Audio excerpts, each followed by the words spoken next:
long way. Without the sub throbbing at just the right time or some freaky shriek coming from the satellite speakers, games don't make the same impact. The ones that do are some of the most affecting out there.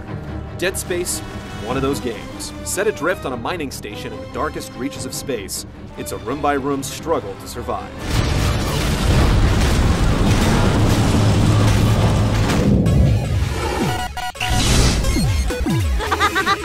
Alright everyone, we're here. Sinking our orbit now. You are Isaac, a mining ship engineer responding to a distress signal from one of your planet-pillaging fleet. On site, things have gotten ugly.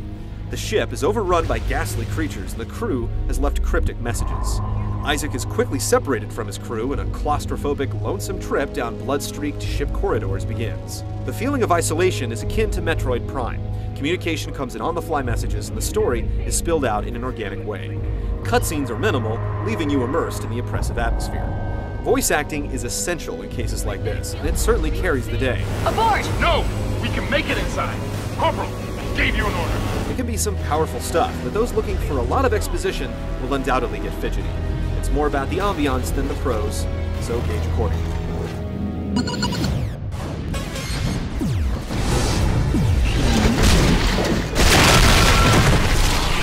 Dead Space is a corridor shooter. Like many games in the genre, it's a room-by-room hunt. Clean one up, and the door to the next is unlocked. It's impossible to get lost or off the beaten path because you can always click the right analog stick, and the way is shown. There's the occasional branching path, and save points are used strategically to ensure that the challenge remains intact. A la Resident Evil, inventory management and ammo both become issues at times, but at least there are stores to buy new weapons or restock on ammo or health.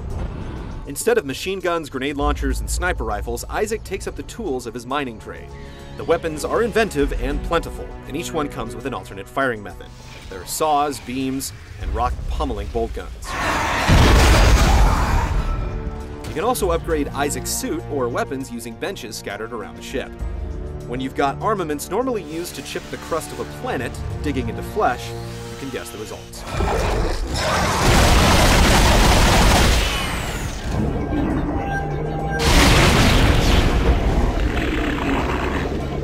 The enemies will flat out scare the crap out of you. They're so hideous and intimidating that you'll loathe turning each corner. We just wish there were some more of them, as you fight the same enemy types constantly.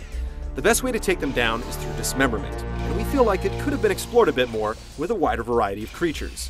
Boss fights are relatively rare, but amazing nonetheless, and a sprinkling of interactive cutscenes gives it an aura of unpredictability. There is no cooperative play, no online or offline multiplayer modes, and we can only hope for downloadable content. But the single player alone spans across 12 chapters, with each taking about an hour to complete. It's more than enough time to bite your nails to the quick.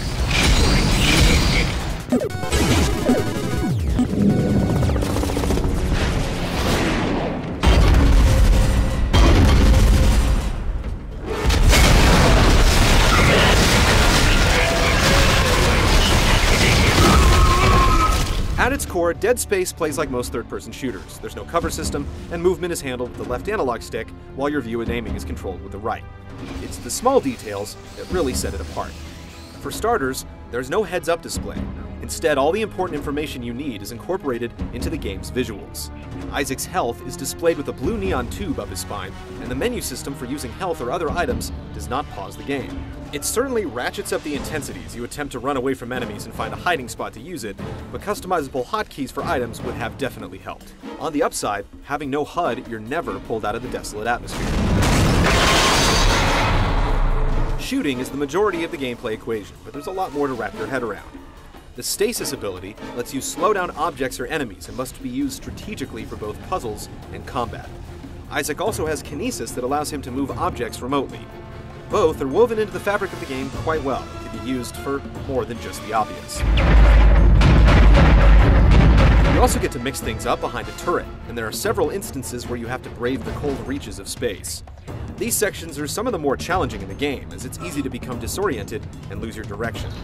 It's helped a bit by Isaac's gravity boots that will attach him to surfaces, but oxygen is also a concern, and enemies are much better in zero gravity than you are.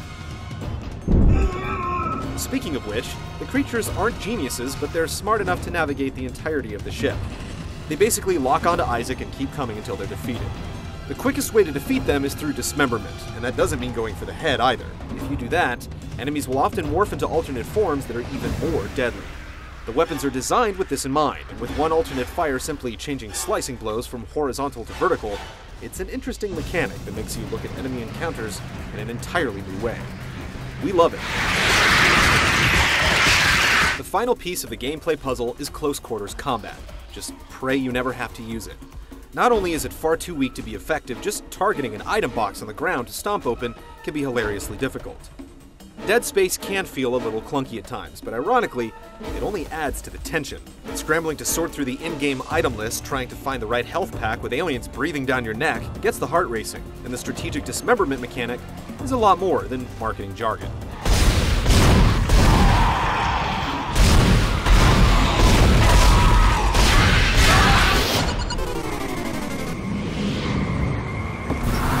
Dead Space looks and sounds great.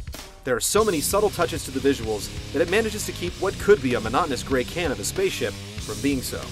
The zero-gravity sections are especially impressive as body parts slowly float about and droplets of blood jiggle just as suspended liquid should. We've never seen anything like it in a video game. There are no frame rate issues whatsoever, and while the enemy models may have some rough edges, the art manages to be unique despite obvious influences. The animation is really what sells it, making these otherworldly monstrosities seem plausible. The audio also impresses with a nice 5.1 mix of shrill screams, guttural monster roars, and the creaks of the ship.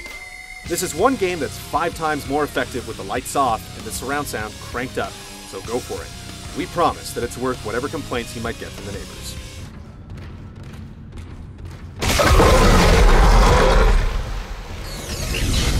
Normally, games that borrow a lot of elements from others end up being less than the sum of their parts, but for everything Dead Space borrows, it gives something back.